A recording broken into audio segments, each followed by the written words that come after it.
बिस्मिल्लाहिर्रहमानिर्रहीम। इस्लामाबाद की अवाम को मैं मुबारक देता हूँ। अदालत के ज़रिए उनको एक ऐसा फ़ैसला मिला है कि वो अब अपने वोट के ज़रिए अपनी लोकल गवर्नमेंट को मुंतखब कर सकेंगे।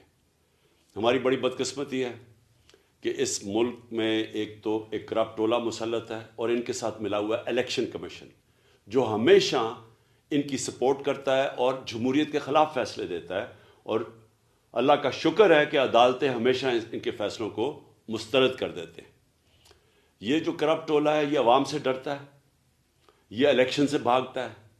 इनकी सिर्फ एक कोशिश है कि इस मुल्क के ऊपर अपना कब्ज़ा किस तरह मुसल्लत कर रख सकते हैं, हॉर्स ट्रेडिंग करके, करप्शन के पैसे से लोगों के ज़मीर ख़रीद के, और इनके पास कोई दूसरा रास्ता नहीं है। अवाम इनको रिजेक्ट कर बैठी है। मैं इस्लामाबाद के लोगों को